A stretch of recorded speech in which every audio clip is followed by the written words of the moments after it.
Wahuwa mu'min. Orang yang mencuri tak akan mencuri kalau ada iman dalam dirinya. Maka orang yang mabuk, orang berzina, orang mencuri berarti imannya lepas. Hadis ini diriwayatkan oleh Abdullah bin Abbas.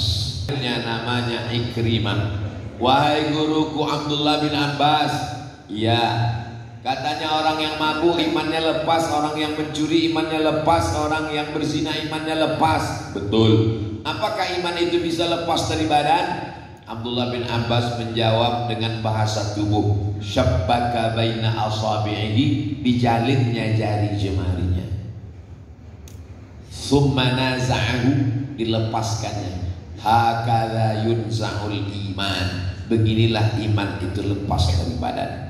Ketika orang sedang mabuk, beginilah iman itu lepas dari badan.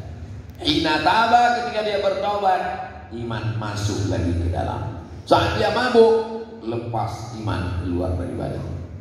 Jadi kalau ada orang mabuk, sakau, narkoba, ganja, mati, imannya dalam keadaan lepas, masuk neraka jahanam khalidi. Subhanalladzi asra bi'abdihi lailan minal masjidil haram. Al masjidil haram, masjid yang mulia. Tanah haram, tanah yang mulia. Khamar haram, khamar yang mulia. Haram itu diambil dari kata hormatun. Hormatun artinya kehormatan, kemuliaan, keagungan. Al-Masjidil Haram, masjid yang mulia. Ini tanah haram, jangan macam-macam, tanah mulia. Khamar haram, khamar mulia. Maksudnya kalau diminum maka hilanglah kehormatan orang. Sama Ustadz pun saya hormat karena sama Ustadz gak mabuk inilah. Kalau Ustadz mabuk pun saya gak hormat lagi gitu. Rupanya dia pun ngomong tuh sedang mabuk juga. Bapak Ibu yang dimuliakan Allah Subhanahu wa taala. La taqrabuz zina. Janganlah kamu dekati zina. Khamar jelas, innamal khamru. Tapi kalau zina tadi punya ayatnya lain. La taqrabuz zina. Jangan dekati zina. Ya, ayatnya tidak mengatakan jangan berzina. La taqrabuz zina. Jadi ketika itu ada seorang ahli ibadah, tinggalnya di Som'ah, makanannya diantar, dia tidak keluar untuk cari makanan, pakaiannya dijemput, dicucikan keluar, kerjanya beribadah. Tiba-tiba ada seorang kakak adik, 2 orang mau berperang melawan musuh, tapi punya seorang adik perempuan. Adik perempuan kita ini nanti siapa yang jaga kalau kita perang?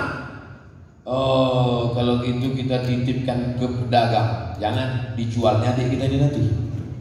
Kita titipkan ke si Anu. Jangan, saya nggak percaya. Kalau gitu kita titipkan ke ahli ibadah itu. Ini ceritanya kalangan Bani Israel. Buka dalam tafsir Al-Quran, pembahasan tentang ayat la taqrabuz zina. Jangan dekati zina. La tattabi'u khutuwatis syaitan. Jangan ikuti langkah-langkah setan. Kalau gitu kita titipkan aja ke ahli ibadah. Ya, dititipkanlah ke tempat si ahli ibadah. Tuan ahli ibadah, ya, kami mau perang melawan musuh. Ya, adik kami ini kamu yang jaga. Oke, dibuatkanlah rumah kecil di samping tempat ibadah. Lalu dia pun beribadah. Cara setan pertama merusak ahli ibadah. Perempuan itu datang mengantar makanan, wajahnya kelihatan. Dosa pertama dari mata. Itulah mengapa ada ibu-ibu di belakang yang wajahnya tidak mau kelihatan, ditutup pakai cadar. Dulu cadar diejek, cadar radikal, cadar teroris. Dikirim Allah COVID-19, semua laki-laki bercadar. Baru tahu, jangan ejek ajaran Islam. Kalau ada perempuan bercadar, menutup wajahnya, dia bukan menjaga dirinya, tapi menjaga suami kalian yang gatal, Bu. Kalau ada perempuan menutup wajahnya, dia sedang menjaga kehormatannya. Memang masalah cadar ini ada ikhtilaf. Yang satu mengatakan wajib, yang satu mengatakan anjuran. Jangan kelahi. Yang sudah bercadar istiqomahlah. Yang baru pakai jilbab, pakai hijab, jangan ejek saudarimu. Kalau yang bercadar mengejek yang berjilbab mengejek yang bercadar, yang ketawa yang gak pakai baju. Maka mulai mengantar makanan, melihat wajahnya, jemput pakaian, maaf beribu maaf. Lama-lama digoda setan orang ahli ibadah tadi, dia pun berzina dengan perempuan itu. Setelah berzina, perempuan itu mengandung. Dia takut kalau perempuan ini nanti mengadu, kakaknya pulang, dia dibunuh. Maka diracunnya perempuan itu, digalinya tanah dalam tempat ibadah, dikuburnya di dalam. Ketika kakaknya pulang bertanya, mana adik kami? Saya nggak tahu, saya sibuk dengan beribadah. Tiba-tiba adikmu hilang. Sampai akhirnya suatu malam dia bermimpi. Dalam mimpi itu dia bertemu dengan adiknya. Adiknya mengatakan bahwa dia sudah dibunuh. Kalau engkau mau tahu wahai kakakku, maka galilah tempat ibadah itu, jenazahku ada di dalam. Dia percaya dengan mimpi yang baik itu, karena itu ilham dari Allah Subhanahu wa taala. Maka dia minta digali, ditemukanlah rupanya adiknya sudah mati menjadi tulang belulang dalam keadaan hamil karena ada janin di dalam.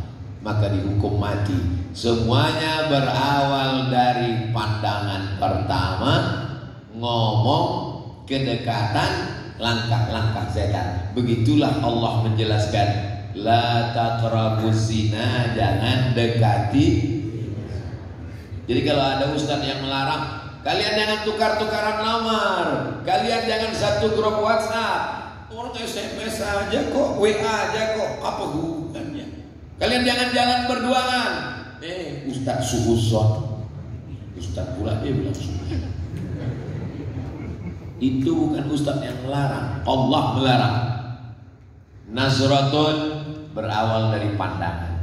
Setelah nazratun, fabtisamun, mulai senyuman. Setelah senyuman, fasalamun, mulai say hello, hai. Setelah salam, fakalamun, mulai ngomong. Setelah ngomong, mau'idun, janji. Setelah janji, faliqa'un, pertemuan. Ada 6 langkah setan. Berawal dari mata, senyuman, salam, ucapan, pertemuan, janjian. Setelah itu terjadilah apa yang terjadi. Maka tutuplah dari awal. Ketika melihat, tundukkan pandangan. Maka di masjid ini tidak ada laki-laki yang bisa melihat perempuan. Kenapa? Karena semua laki-laki melihat saya, kecuali saya. Dan di masjid ini tidak ada perempuan yang bisa melihat wajah laki-laki. Kenapa? Karena semua ibu-ibu hanya bisa melihat tengkuk bapak-bapak. Bapak-bapaknya melihat saya, ibu-ibunya melihat tengkuk bapak-bapak. Sedangkan saya memang bisa melihat ke sana, tapi saya ini kan udah tua, jadi nggak jelas sekali.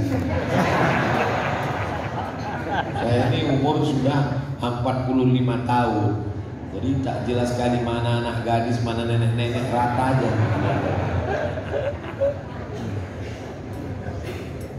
Makanya di antara shop laki-laki dan perempuan itu dibuat namanya satir. Satir, kain penutup. Di Masjid Ar-Rahmah ini ada kain penutupnya? Nggak pakai kain penutup? Ada di beberapa masjid itu kain penutupnya setinggi lutut, macam net takraw.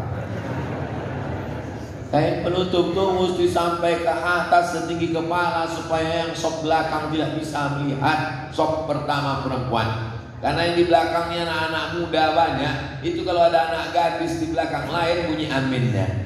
Amin. Sebaik-baik sop laki-laki di mana? Depan. Sebaik-baik sop perempuan di mana? Belakang. Kenapa? Karena sebaik-baik sop laki-laki di depan, karena dialah yang paling jauh dari perempuan.